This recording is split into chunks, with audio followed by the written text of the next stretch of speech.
Welcome to the Plato Paradigm, a paradigm shift in reading Plato's dialogues. Episode 230, Lysis 215c to d. It was established last time that similar people cannot be friends because they have nothing of significance to offer the other person. In other words, friendship is being treated as a utilitarian relationship. Lysis too easily accepted this, not realizing that this should mean that the good cannot be friends with the good, which seems to be exactly the point that Lysis wanted to defend when he burst into the conversation between Socrates and Menexenus. Lysis likes to think that he and Menexenus are both good people and they are friends. Apparently, in order to get a reaction out of the boys, who are very passive in their thinking, Socrates goes one step further, arguing that the good are most hostile to each other. And he says that he recalls someone who used to adduce Hesiod, who says this very thing. We are about to hear the quote from Hesiod. Hesiod is the first real poet we know anything about. Homer is a construct based on the oral tradition going back centuries. And in fact, even Hesiod bases his poetry within this oral tradition. He uses a lot of the elements of oral tradition, but he also inserts into his poetry his own life, which is how we know so much about Hesiod. And he was active around 720 BC, between the writing down of the Iliad and the writing down of the Odyssey, who's somewhere between those 2 points.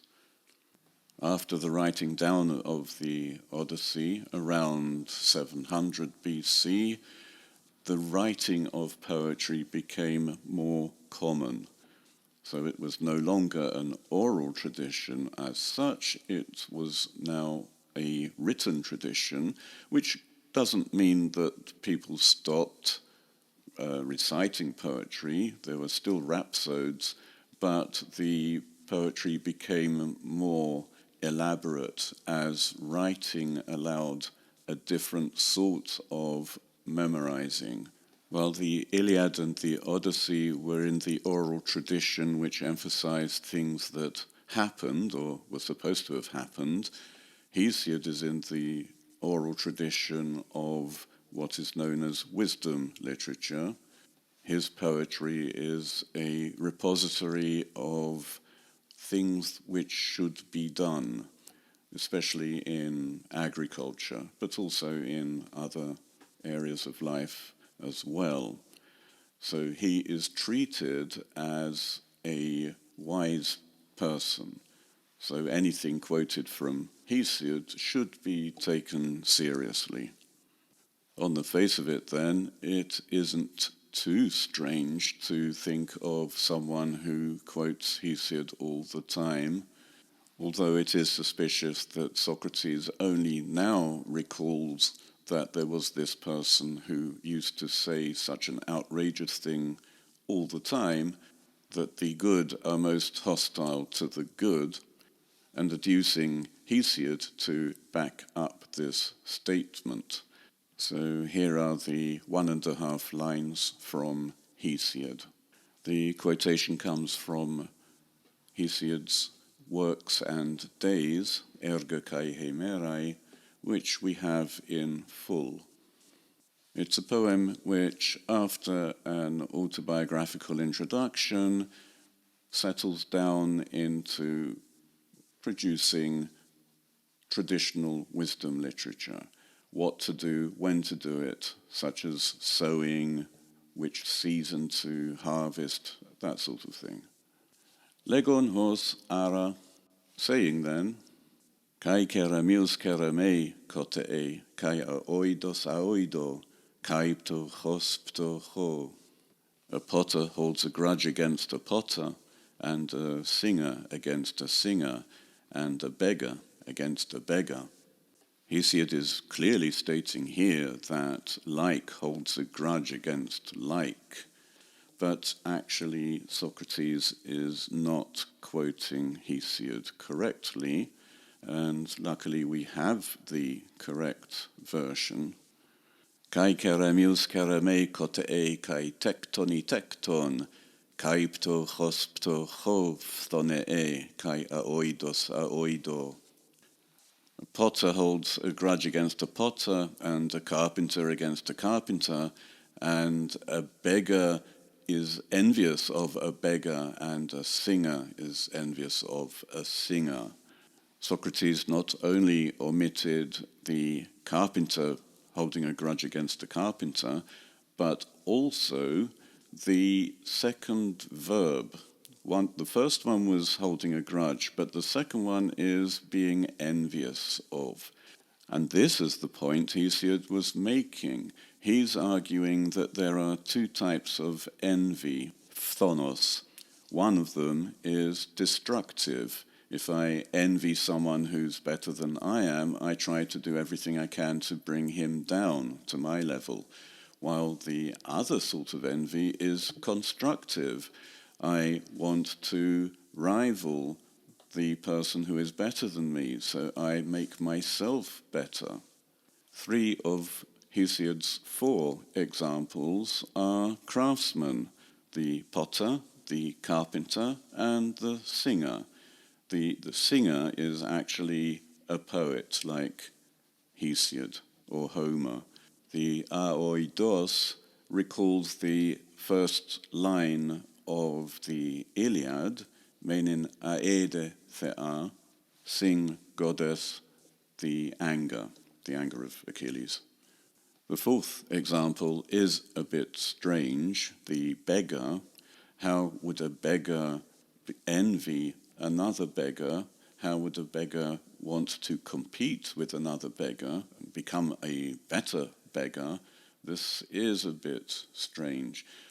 The craftsman can improve and become better craftsmen. It's a hard concept, especially in the ancient world, to think of an excellent beggar. Begging isn't a techne. It doesn't lead to a good outcome or an outcome which is beneficial for other people. And the beggars certainly don't help the case of someone claiming that the good are most hostile to each other. Beggars were never considered good in the ancient world. Craftsmen can be considered good, and certainly are considered good when their products are considered good. A craftsman who is good at his craft is a sophos, an expert. Is Hesiod claiming that 2 craftsmen in the same techne are hostile to each other? No, he's saying they are competitive. This fits with the heroic conception of arete, virtue. The aristos, the manly man, is the best because he has beaten his rivals. But this isn't being hostile, this is simply being competitive. It may have appeared to be hostile in Homeric times where the best would have killed his rivals, but by the classical period with the aristocrats, the rivalry does not end in fighting and killing, but in fighting and winning, in regulated competitions such as wrestling or a symposium where the participants may compete, for example, in giving the best speech, as we see in Plato's Symposium. Socrates then has deliberately omitted the verb which gives the real context for what Hesiod says, the verb phthonee, envy, and leaves the verb kotee, bears a grudge. Socrates is aware, however, that Hesiod is very famous and everybody knows that he's talking about phthonos here, and this is what we see in the gloss after the quote from Hesiod. Socrates does mention phthonos among other terms which are actually a lot more hostile. So we see that Socrates is deliberately manipulating the use of Hesiod to make it appear that the good are most hostile to each other. Kai tala de pantahutos efe anankaionienai malistata homoiotata pros alle la phthonute kai philonikias kai echthras empimplastai tad anomoiotata philias. And all the other things he said thus, that it was especially necessary for things most similar to each other to be full of phthonos, envy, and philonikia, a love of victory, and hostility. And these things, he means envy, love of victory, and hostility, are the things most dissimilar to friendship, philia. Socrates has ensured that phthonos will appear to be incompatible with friendship by associating it with love of victory, which is actually a neutral term that could fit in quite well with friendship, and hostility. This is the main thing. By associating phthonos, envy, with echthra, hostility, he has ensured that phthonos cannot be a part of friendship. It is completely the opposite of friendship. In this way, Socrates appears to have shown that the person who adduced Hesiod was correct in claiming that the good are most hostile to each other.